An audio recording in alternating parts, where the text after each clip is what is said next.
हज़रत हबीब अजमी एक बुजुर्ग थे, उनके पास एक शख्स अक्सर आता था, बड़ा मालदार था, एक ही बेटी थी, वो भी टांगों से माजूर थी।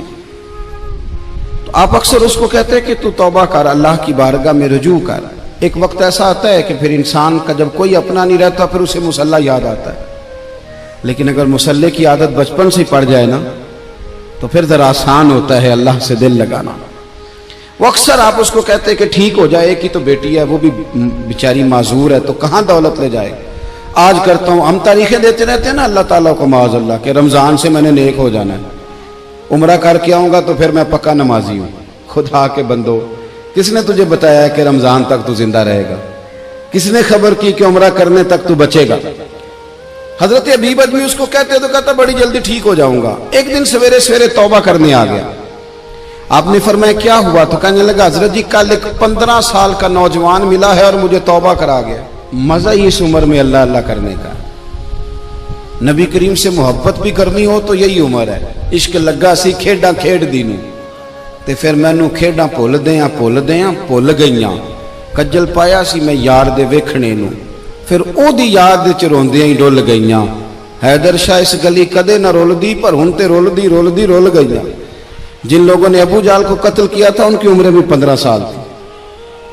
हम तो बड़े ही नहीं ना होते सारी जिंदगी, ना हमें को बड़ा होने देता है, हम बड़े ही नहीं होते। यही तो उम्र है कुछ कर गुजरने की। 15 साल का नौजवान तौबा करा गया। तो हजरत हबीब अजमी कहने लगे वो कैसे? कहने लगा हजरत जी मैं कल मंडी गया था, मुझे कुछ सामान खरीदना था, तो बगदाद के बाजार से मैंने मछली खरीद ली 10 किलो, बाकी भी सामान तब खुद ले जा नहीं सकता था। तो मजदूर आपको पता है बेचारे आज भी सड़कों पे बैठे हैं। तो मजदूर बैठे थे तो उनमें एक नौजवान 14-15 साल का, चेहरे पे बड़ी रोशनी।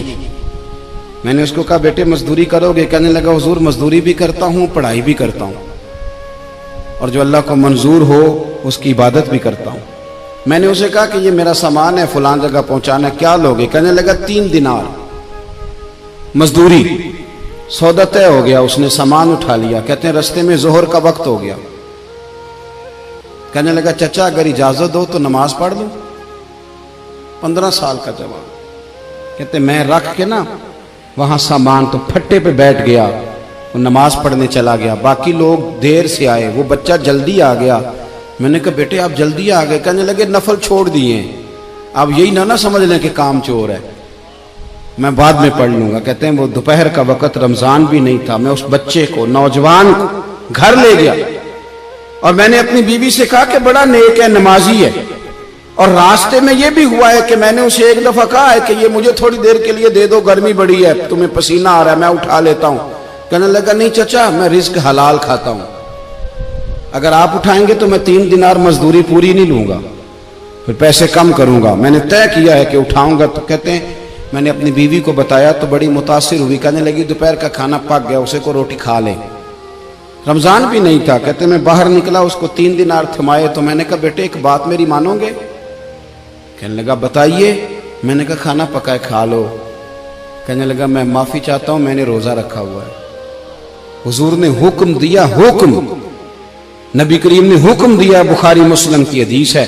फरमाया नौजवानों अगर तुम्हारे पास ताकत है तो निकाह कर लो, वरना रोजे रखो। हुक्म दिया, या निकाह और या रोजे, ये सरकार का हुक्म है। भाई नफली रोजा नफ्स की कुव्वतों को कुचलता है, इंसान में नौरानियत और रूहानियत लाता है। कहते वो कहने लगा मैंने रोजा रखा है। मैं और मुतासिर हो गया। मैंने कहा अब क्या करोगे? कहीं और जाना है? कहने लगा नहीं, मैं जिस दिन 3 दिनार कमा लेता हूं फिर मैं मजीद लालच नहीं करता, बाकी वक्त या कुरान मजीद पढ़ता रहता हूं या नबी पाक पे दुरूद शरीफ पढ़ता रहता हूं। आप बताएं। तो मैंने कहा कि इफ्तार मेरे साथ कर लो। कहते हैं मैं उसे मस्जिद छोड़ आया और खुद मैं लौट आया। इफ्तार के बाद मैं उसे लाया, खाना खिलाया, इशा पढ़ी। उसका घर दूर था, मैंने ड्राइंग रूम खोल दिया, बैठक खोल दी, वहीं वो सो गया। मेरी 20 साल की माजूर बच्ची कभी चल नहीं सकती थी, कोई तबीब कोई हकीम मैंने छोड़ा नहीं था इसको दिखाया न हो। एक ही बेटी, वो भी माजूर पैदाइशी। उसके कमरे में गए, मियाँ बीवी उसे खाना खिला और बताया बेटे एक नौजवान है, बड़ा नेक है हमारे घर में, आज बड़ा परहेजगार। पता है हुजूर ने क्या फरमाया? नबी करीम फरमाते हैं जब नौजवान उठ के तहज्जुद पढ़ता है ना नौजवान, तो अल्लाह फरिश्तों के सामने उस नौजवान पर फख्र फरमाता है। अल्लाह फख्र करता है कि उमर देखो देखो ये मेरी बारगाह, अल्लाह फख्र करता है, अल्लाह यानी खुदा खुद मीर मजलिस बूद, अल्लाह फख्र करता है। आप सोचे, तो हमने अपनी बेटी को बताया कि नौजवान और बड़ा नेक है, तो कहते हैं वो खाना खिला के हम वापस आ गए। आधी रात का वक्त हुआ तो दरवाजे पे दस्तक हुई, बच्ची अपने कमरे में सो रही थी, हम अपने कमरे में, वो बैठक में। घबरा के उठे कि इस वक्त कौन है दरवाजे पे? तो बेटी कहने लगी अब्बा दरवाजा तो खोलना। कहते हैं दरवाजा खोला तो 20 साल हो गए थे बेटी को, कभी उसने चल के नहीं दिखाया था, कभी दौड़ के उधर जाती, कभी इधर आती। कहती है अल्हम्दुलिल्लाह अल्लाह ने मेरी टांगे ठीक कर दी। हम दोनों रोने लगे, ए अल्लाह तू कितना करीम है, कैसे हुआ बेटे सारा कुछ? तो बेटी कहने लगी अब्बा आपने कहा था ना कि नेक नौजवान आया है, तो मेरे दिल में ख्याल आया अल्लाह अगर वाकई नेक है तो उसके सदके मुझे शिफा ही दे दे। या अय्युहल्लज़ीना आमनुत्तकुल्लाह वब्तगू इलैहिल वसीला।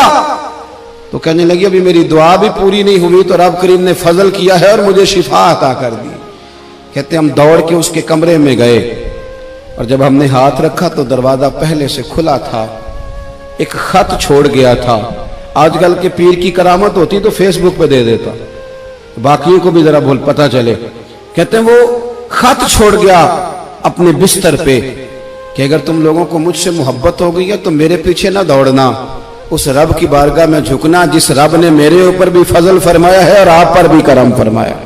मेरे नौजवान दोस्तों, ये जो बचपना हमें लोग कहते हैं ना अभी बच्चे हो, अभी जब आप बालिग हो गए तो नमाज फर्ज हो गई, सच बोलना जरूरी हो गया, रिस्क हलाल खाना जरूरी हो गया, शरीयत सारी की सारी लागू हो गई। एक तो दरगुजर से काम नहीं, दूसरा अपनी जिंदगी के अंदर ख्वाहिशात को छोड़ें।